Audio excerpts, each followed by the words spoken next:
And yes, you can.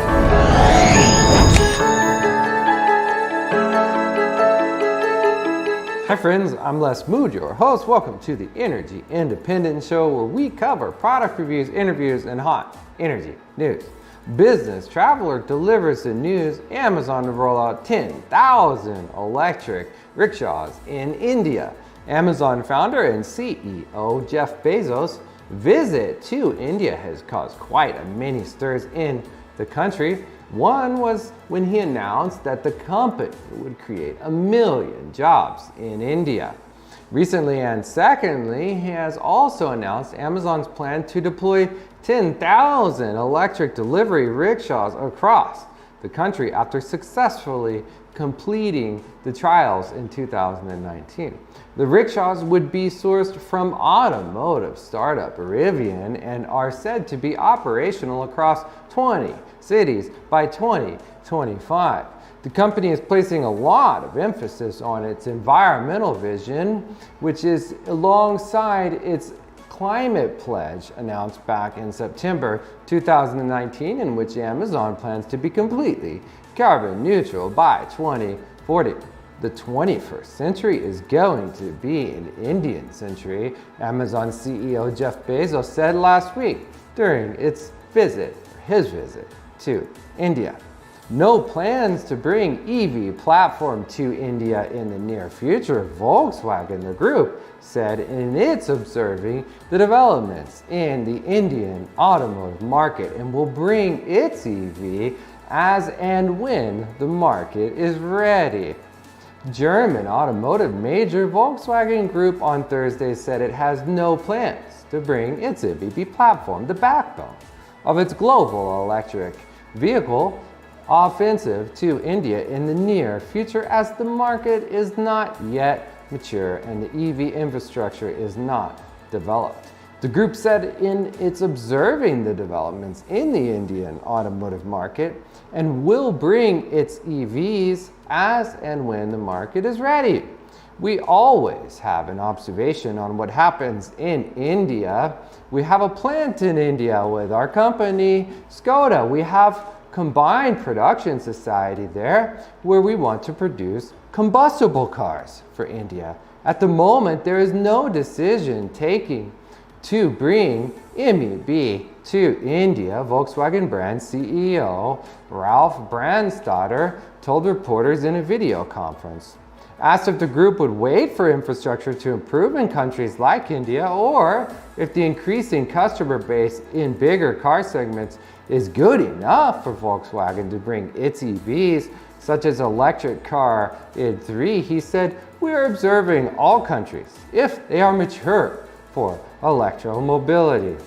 PV Magazine airs the story solar-powered unmanned airplane with lithium-solar battery. The Korea Aerospace Research Institute has concluded a high-altitude test flight of solar-powered unmanned aerial vehicle EAV-3, which features a lithium-sulfur battery from Korean manufacturer LG Chem. The battery company said in a press release the small aircraft was conceived for long flights at a stratospheric altitude of 12 kilometers or more. The airplane engine is powered by solar cells on the 20-meter long wings and 9-meter body.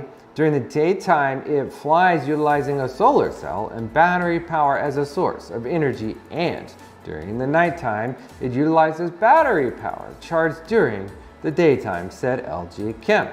The all-electric aircraft is intended to have a flight time of more than 2 hours and a range of around 200 nautical miles. Inside EVs reports FCA inaugurates a V2G pilot project at Mirafiori. This week, Fiat Chrysler Automobiles FCA launched the first phase of its vehicles to grid V2G pilot project at the Mirafiori plant in Italy, announced in 2019, which soon should become the world's largest V2G installation. Initially, it has 32 dual bidirectional chargers for 64 cars, but by the end of 2021, it will be able to handle up to 700 electric vehicles. Additionally, there will also be a solar installation with 12,000 panels, which should provide 6.5 megawatts of electricity a year.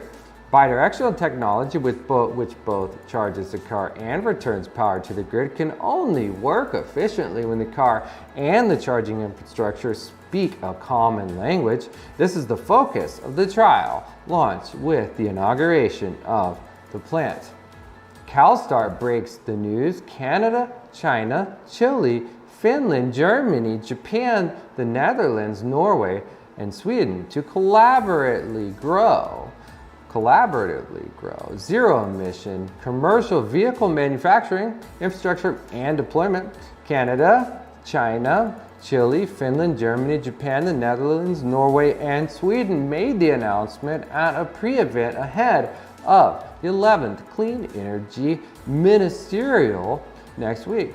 CEM is a global forum for the top energy ministers designed to drive forward policies and programs that advance clean energy technology. Our economy depends on the efficient movement of goods. Greener commercial vehicles will lower global emissions, said the Honorable Seamus O'Regan, Canada's Minister of Natural Resources. Today, I call upon other governments and the private sector to join us in this campaign.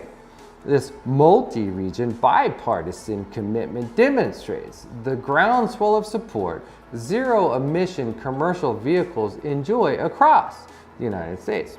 A growing number of policymakers are understanding the viability of the technology, and they appreciate advancing zero-emission commercial vehicles provides enormous air quality benefits to low-income communities, said Bill Van Amberg, Executive Vice President of CalSTART. New York Times reports the age of electric vehicles is dawning ahead of schedule. As car sales collapsed in Europe because of the pandemic, one category grew rapidly: electric vehicles. One reason is that purchase prices in Europe are coming tantalizingly close to the prices for cars with gasoline or diesel engines.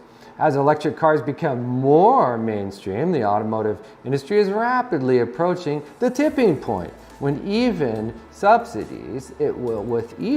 without subsidies, it will be as cheap and maybe cheaper to own a plug-in vehicle than one that burns fossil fuels. The car maker that reaches price parity first may be positioned to dominate the segment. Price and infrastructure are closely connected, at least in theory. People won't need big, expensive batteries if there is a place nearby to quickly recharge. Charging times are also dropping fast. Microgrid Knowledge asked the prescient question: wildfire smoke clouds solar panels in California microgrids. Can fuel cells help? A.J. Perkins, president of Instant-On, said the 25% of his microgrids in the Bay Area, which has been hit by wildfires, aren't producing much solar because smoke is blocking out the sun. Solar production has dropped by about 95%. In some cases, one of our systems was putting out 40 kilowatt hours a day for the summer, and right now they're looking at 1.65 kilowatt hours a day because of smoke. Another one peaked out at 12 watts. That's enough to light an LED bulb. They have to rely on the utility for power, he said. He's working with homeowners and commercial clients to install BlueGen fuel cells to serve as backup in these instances. In fact, he has plans to begin using fuel cells in 3 veterans communities, nearly 4,000 homes that each will have a microgrid. Under the pilot project, each home will have 5 kilowatts of solar, 40 kilowatt hours of battery storage, and a 1.5 kilowatt fuel cell and advanced home energy management system. The project is now adding fuel cells. And that's it for the hot energy news, brought to you by Coben Systems and SPI ESI North America Smart Energy Week. SPI has gone virtual, and Coben Systems is the brains behind the smartest electrical panel in the world. Simply genius. The revolution is here. Thank you for joining us. Feel free to like, comment, share, and follow, and we will see you soon.